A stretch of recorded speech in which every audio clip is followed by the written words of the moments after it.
अस्सलाम वालेकुम याया, सबसे पहले तो आपका बहुत शुक्रिया कि इतने शॉर्ट नोटिस पर आपने हमें ज्वाइन किया। क्या देखते हैं पाकिस्तान क्रिकेट को आप एक तवील अरसे से, तकरीबन अब आपको चौथाई सदी होने को आ रही है कवर करते हुए, पाकिस्तान क्रिकेट को आप किस मकाम पर देखते हैं, कहाँ जाते हुए देखते हैं? आपको लगता है कि हमारी टीम एक तो कम बैक करेगी इंटरनेशनल क्रिकेट में, दूसरे चैंपियंस ट्रॉफी के हवाले से अगर मैं आपसे पूछूं? सबसे पहले तो वालेकुम अस्सलाम मोहतरम मिर्जा इकबाल साहब, वक्त देने के लिए आपका बेहद शुक्रिया।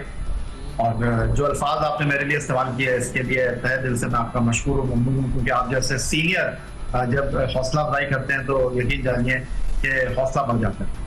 जहाँ तक आपका रहा सवाल कि पाकिस्तान क्रिकेट बोर्ड में क्या बेहतरी की गुंजाइश है, जो इस वक्त पाकिस्तान क्रिकेट बोर्ड के फ्रंट पर चीज़ें चल रही हैं, तो मेरा ख्याल ये है मिर्जा इकबाल बेग साहब, पाकिस्तान क्रिकेट बोर्ड जिस तरह आपने कहा कि एक तवील अरसे से मैं मॉनिटर कर रहा हूँ, पाकिस्तान क्रिकेट बोर्ड के उमूर को देख रहा हूँ, मुझे कहीं ऐसा लगता है कि इस बार भी सिर्फ गुफ्तगू होगी और इस बार भी ग्राउंड में जो आपकी टीम की अच्छी कारकर्दगी है, जो ऑन एंड ऑफ कभी बहुत ऊपर चली जाती है, कभी बिल्कुल जमीन की आता गहराइयों को जो है वो छूने लगती है, तो हम खिलाड़ियों को मर्द इल्जाम ठहराते हैं।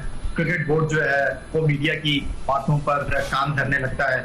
बात दरअसल ये, मुझे ऐसा लगता है कि ऐसे ही चलता रहेगा। टीम हारेगी तो बोर्ड मजबूत हो जाएगा, टीम जीतेगी तो खिलाड़ी डिक्टेट करेंगे क्रिकेट बोर्ड को।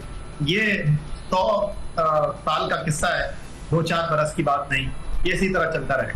लेकिन आप क्या समझते हैं याया, जिस तरह से बयानात आ रहे हैं और जिस तरह से एक खिलाड़ी को मेन टारगेट किया जा रहा है, शाहीन शाह अफरीदी को, कि इन डिसिप्लिन के जिम्मेदार वही थे, बाकी सारे बरीउस जिम्मा है, तो आप समझते हैं कि इस तरह की चीज़ें टीम का जो इत्तेफाक है, इत्तेहाद है, उसको नुकसान पहुंचाने का सबब बन सकती हैं? हमें चैंपियंस ट्रॉफी में हिस्सा लेना है, हमें ऑस्ट्रेलिया के दौरे पर जाना है, उससे पहले ICC टेस्ट चैंपियनशिप की 2 सीरीज हैं, तो आप समझते हैं इस तरह की चीज़ें करने से पाकिस्तान क्रिकेट टीम की यूनिटी को नुकसान पहुँच सकता है? देखिए मिर्जा इकबाल बेग साहब, आप अगर बात कर रहे हैं शाहीन शाह अफरीदी जो शाहिद खान अफरीदी के दामाद हैं, कि सारी टीम में फूट का, सारी टीम की नाकामियों का वो जिम्मेदार हैं, तो मैं कुछ आदाद शुमार आपके साथ शेयर करना चाहता हूँ।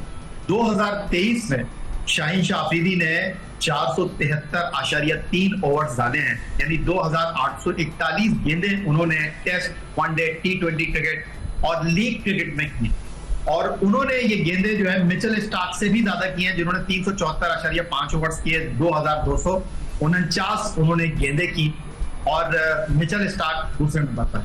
अब आप ये बात कर रहे हैं कि क्रिकेट बोर्ड ने सारा मलबा जो है शाहीन शाह अफरीदी के कंधों पर रख दिया है, तो बड़ा आसान सा जवाब मैं आपको देना चाहता हूँ कि न्यूजीलैंड की वो टीम जो पाकिस्तान 9 खिलाड़ियों के बगैर, जिनके 9 खिलाड़ी IPL में खेल रहे थे, फिर हमारी टीम जो है वो इंग्लैंड 4 T20 खेलने के लिए गई, 3 मैच आयरलैंड में खेली, फिर वर्ल्ड कप के 4 मैच, और यहाँ पाकिस्तान ने कुछ लगभग 7 या 8 मैचों में कामयाबी हासिल की, और इन 7 या 8 मैचों में 3 से 4 मरतबा मैच के बेहतरीन खिलाड़ी का जो अवार्ड है वो शाहीन शाह अफरीदी को मिला। अब आप अगर ये कह रहे हैं कि टीम की सारी खराबियां, आप न्यूजीलैंड से सीरीज नहीं जीत सके तो शाहीन अफरीदी जिम्मेदार, आप आयरलैंड के खिलाफ डबलिन में पहला T20 हार गए तो शाहीन शाह अफरीदी जिम्मेदार, इंग्लैंड में 2 मैच बारिश की नजर हो गए उसके जिम्मेदार शाहीन शाह अफरीदी, आप वर्ल्ड कप में एक ऐसी टीम जहां पर फर्स्ट क्लास क्रिकेट ही नहीं होती, अमेरिका से एक दिन में 2 बार हार गए, यानी पहले मैच टाई हुआ, फिर सुपर ओवर में उसके जिम्मेदार भी शाहीन शाह अफरीदी, फिर भारत से आप एक जीता हुआ मैच हार गए, उसके जिम्मेदार भी शाहीन शाह अफरीदी।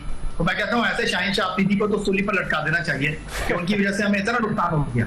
लेकिन सवाल ये है कि सारे जो मामलात हैं वो क्या वाकई शाहीन शाह अफरीदी की वजह से हुए? आप तो कह रहे थे कि टीम में 3 ग्रुप है, माजरत में आपकी बात नहीं कर रहा, ये बात जबान ज़द आम है, मीडिया में चेयरमैन क्रिकेट बोर्ड ने भी कह दिया, फिर पाकिस्तान क्रिकेट बोर्ड की जानिब से भी इस तरह की चीजें आ रही हैं।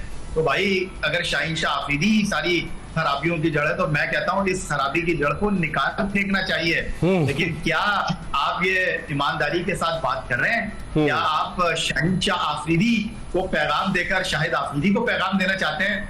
गुफ्तगू का आखिरी जुमला ये। हाँ, ये आपने बड़ा अच्छा ये दिया कि पैगाम कि निशाना कोई और है और फिर किसी को कुर्बानी का बकरा किसी और को बनाया जा रहा है, ये आपने बड़ी अच्छी बात की। लेकिन या बाकी बरी जिम्मा कैसे हैं? आपने देखा खामोशी है कि जब टीम टीम वापस आई और फिर उसके बाद अमेरिका में रुक गए कप्तान वापस आए, तो कप्तान की कोई मुलाकात नहीं हुई चेयरमैन साहब से, कोई ऐसा उन्होंने मीडिया से बात नहीं की, वरना तो पहले पाकिस्तान क्रिकेट बोर्ड अपने तमाम लोगों को मीडिया के सामने लाता था। शिकस्त की कोई उन्होंने जिम्मेदारी कबूल नहीं की, कोई बयान नहीं दिया। तो आप नहीं समझते कि कहीं ना कहीं दाल में कुछ काला जरूर है? मिर्जा इकबाल बेग साहब, किसी शायर ने खूब कहा है कि आग न लग जाए कहीं खेल खेल में, आग न लग जाए कहीं खेल खेल में, भीगा हुआ ये शहर है मिट्टी के तेल में। तो बात दरअसल ये, किसी को आपने सहलाना है, किसी को आपने धुतकारना है, किसी को आपने धक्का देना है, किसी को आपने गिरबान से पकड़ना है। अगर ये सारे काम आप सबके साथ कर देंगे तो फिर आप अपने पहलू में किसको बैठाएंगे, आप प्यार किससे करेंगे? ये फैसले तो आप ही ने किए हैं ना। ये उस्मान खान को लाना, यूएई से इमाद वसीम को खिलाना, मोहम्मद आमिर को खिलाना, आप उस वक्त भूल गए थे कि डोमेस्टिक क्रिकेट में ये खिलाड़ी नहीं खेलते। आप आजम खान को मुंतखब करते हुए भूल गए थे कि पाकिस्तान में फिटनेस का जो क्राइटेरिया है कि आजम खान उसको टच करते हैं, मीट करते हैं। तो अब ये सारी बातें आपको क्यों याद आ रही हैं कि डोमेस्टिक क्रिकेट जो है उसके बगैर सारी चीजें नहीं होंगी, फिटनेस के ऊपर कोई कॉम्प्रोमाइज नहीं होगा? ये वही वहाब रियाज है जो कह रहे थे कि उन्होंने जब क्रिकेट बोर्ड संभाला तो उनको ये पता चला कि जनाब मिकी आर्थर को कैटेगोरिकली हमारी टीम के एक बड़े खिलाड़ी ने, जो क़यादत के मनसब पर भी बुरा जमाने कह दिया था कि जी टच करना भी मना है फिटनेस के मामले में। तो सबसे इंपॉर्टेंट सवाल मिर्जा इकबाल बेग साहब यहाँ पर ये है कि आपको ट्रक की बत्ती के पीछे लगाया हुआ है, क्योंकि अगले 8 से 9 महीने में आपने नॉन स्टॉप क्रिकेट खेलनी है। आप एक वनडे टूर्नामेंट कराने जा रहे हैं और वो वनडे टूर्नामेंट होगा अप्रैल मई में, और तब तक जो है वो सारी फसलें कट चुकी होगी, तब तक आईसीसी चैंपियंस ट्रॉफी हो चुकी होगी, पाकिस्तान का न्यूजीलैंड का दौरा हो चुका होगा, पाकिस्तान का ऑस्ट्रेलिया का दौरा हो चुका होगा, पाकिस्तान का साउथ अफ्रीका का दौरा हो चुका होगा। तो फिर ये टूर्नामेंट कराने का मकसद क्या होगा? सही। आप इतनी हैवी क्रिकेट खेल चुके होंगे, आपने व्हाइट बॉल क्रिकेट अभी खेलनी है, तो टूर्नामेंट की शुरुआत तो अभी करनी चाहिए थी। आप कह रहे हैं फर्स्ट क्लास क्रिकेट, भाई फर्स्ट क्लास क्रिकेट ना आपके बड़े खिलाड़ी पहले खेलते थे, ना अब वो खेलेंगे क्योंकि उनके पास उज़र होगा कि इंटरनेशनल क्रिकेट खेलें या फर्स्ट क्लास क्रिकेट खेलें। तो अब आप अंदाजा कर लीजिए क्या चल रहा है और क्या नहीं। लेकिन आपने जो बात की 3 मुल्की टूर्नामेंट की, जो सीरीज पाकिस्तान कराने जा रहा है अप्रैल में, तो पाकिस्तान आपने नहीं, मैं उसकी बात नहीं कर रहा, मैं उसकी बात नहीं कर रहा। ये डोमेस्टिक टूर्नामेंट है कि आप जो है वो वनडे कर रहे हैं, वनडे का। हाँ।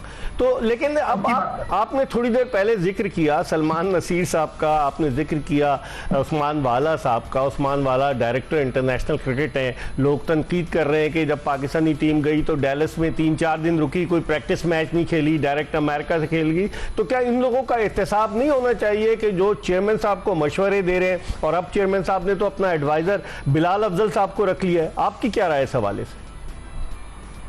मैंने तो ना सलमान नसीर का नाम लिया, ना मैंने उस्मान वाला का नाम लिया। मैं अब लूंगा नाम। ये गुफ्तगू चंद दिन पहले मैंने जियो न्यूज पर की थी और मैंने कहा था कि भाई ये आप क्या कर रहे हैं? आप पहले खिलाड़ियों को एनओसी दे रहे हैं, आप कह रहे हैं कि जी वर्कलोड को मैनेज करने के लिए तो उस्मान वाला से सबसे पहले बास्पोर्ट होनी चाहिए। उस्मान वाला को नहीं पता था कि पाकिस्तान वेस्ट इंडीज आ रही है, पाकिस्तान 3 टेस्ट मैच खेलने के लिए इंग्लैंड आ रहा है, पाकिस्तान को साउथ अफ्रीका जाना है। तो भाई आपने उनके भी तो पैसे लगवा दिए ना आगे। ये लीग क्रिकेट वाले जो आपके खिलाड़ियों को साइन कर रहे हैं उनके भी तो पैसे लगे हैं ना। उन्होंने आपको 4.5 करोड़ में नसीम शाह को खरीद लिया दी 100 में, तो कोई उनकी कीमत है ना, जब तो उनको लिया उन्होंने। उस्मान वाला क्या मजाक कर रहे हैं पाकिस्तान क्रिकेट के साथ। और अब जो मसला है वो ये है कि एक चीज जो हमारा मीडिया, जो हमारे फॉर्मर क्रिकेटर्स मिस कर रहे हैं, हम वर्ल्ड कप में हारे हैं और न्यूयॉर्क में इंडिया से, और डैलस में हारे हैं हम अमेरिका से।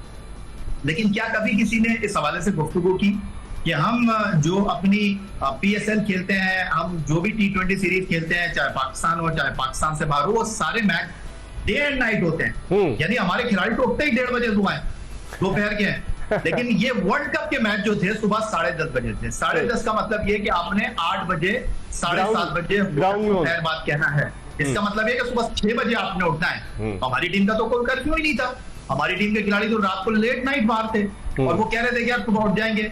आप इस बात को भी तो मैनेज कीजिए ना, आप इस बात को भी तो रियलाइज कीजिए ना कि जब आप सुबह का मैच खेलने के लिए रात को देर तक जो है वो बाहर रहेंगे, नींद पूरी नहीं करेंगे तो सही। कैसे 100% अपना ग्राउंड में दे सकेंगे? ठीक है, आप हमारे साथ रहिएगा, हम ब्रेक ले रहे हैं और जब ब्रेक के बाद वापस आऊंगा तो ये पूछूंगा यहया हुसैनी से कि आपने ये कैसे कहा कि वहाब रियाज को स्केपगोट बनाया गया, अब्दुल रज़ाक को बनाया गया। सियाह सफेद के मालिक तो वहाब रियाज थे, उनको इतनी अथॉरिटी दी गई थी, वो तो पाकिस्तानी क्रिकेट टीम के साथ प्रैक्टिस भी करते थे, टीम के हडल में भी खड़े होते थे, सब कुछ वो कर रहे थे, तो उनको कैसे मुबर्रा करार दिया जा सकता है? और अगर दो आदमियों पर नजला गिरा है तो मोहम्मद यूसुफ और असद शफीक, वो भी तो उसी सिलेक्शन कमेटी के रुकन थे, उनको नवाज दिया गया। इस पर हम बात करेंगे एक छोटे से ब्रेक के बाद, कहीं जाएगा नहीं, हम जल्दी आपको दोबारा ज्वाइन करते हैं।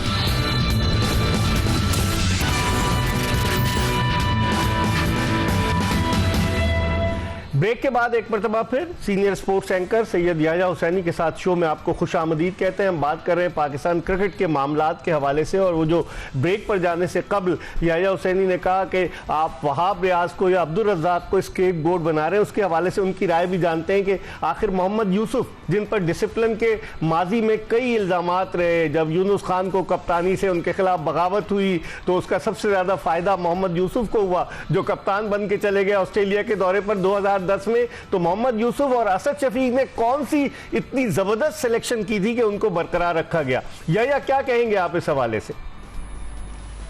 देखिए, आपने सवाल भी किया और जवाब भी आपने खुद दे दिया कि अगर ये सिलेक्शन की वजह से टीम का टबैकल हुआ, आप पहले राउंड से आगे ना बढ़ सके, आप नौमौलूद क्रिकेट की दुनिया में अमेरिका से हार गए, आप भारत से एक जीता हुआ मैच हार गए, तो फिर सबका एहतसाब होना चाहिए था, सबसे बातचीत होनी चाहिए थी, लेकिन सबसे तो नहीं हुई। सिर्फ आपने जो है वो वहाब रियाज के गले में घंटी बांध के जो है उनको रुस्वा कर दिया, आपने अब्दुल रज़ाक को जो है वो जहाज से धक्का दे दिया। तो मेरा आपसे बहुत ही आसान सा सवाल ये है कि ये जो आपने 7 रुकनी सिलेक्शन कमेटी बनाई, इसमें चेयरमैन क्रिकेट बोर्ड फरमा रहे हैं कि ये 7 रुकनी सिलेक्शन कमेटी इसलिए बनाई गई है, चेयरमैन इसमें इसीलिए नहीं बनाया गया कि चेयरमैन अपना वोट इस्तेमाल करके सबके फैसलों को नल एंड वाइट कर देता था।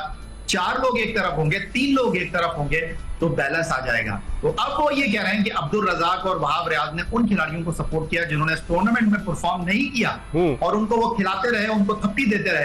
तो मुझे बताइए कि अगर वहाब रियाज और अब्दुल रज़ाक का वोट है तो वो तो 2 हैं और बाकी 5 एक तरफ थे, तो फिर फैसले कैसे हो गए? इसका भी जवाब मिलना चाहिए। और आप जो कह रहे हैं कि इतने मासूम नहीं है वहाब रियाज, आप जो कह रहे हैं कि जी वहाब रियाज जो है उनको स्केपगोट नहीं बनाया गया, वो इस तमाम सूरत हाल में जो है मोर्जे इल्जाम ठहरते हैं। मिर्जा इकबाल बेग साहब, वर्ल्ड कप से पहले बाबर आजम को परफॉर्मेंस के ऊपर कप्तान नहीं बनाया गया, बाबर आजम को पब्लिक चॉइस के ऊपर और एक पॉपुलर डिसीजन को मद्देनजर रखते हुए कप्तान बनाया गया। सेम वहाब रियाज का केस ऐसा ही है कि आपने वहाब रियाज को चलती बस से इसलिए उतार दिया अब्दुल रज़ाक का हाथ पकड़ के। ये बहुत ज्यादा मीडिया क्रिटिसाइज कर रहा था और कहा यह जा रहा था कि बहुत ही दस्तेराज हैं, चेयरमैन क्रिकेट बोर्ड के सारे फैसले वहाब रियाज कर रहे हैं, क्रिकेट बोर्ड को वहाब रियाज चला रहे हैं। तो अब उनको धक्का देना तो बनता था, उनको फिलहाल अपने आप से अलग करना तो बनता था।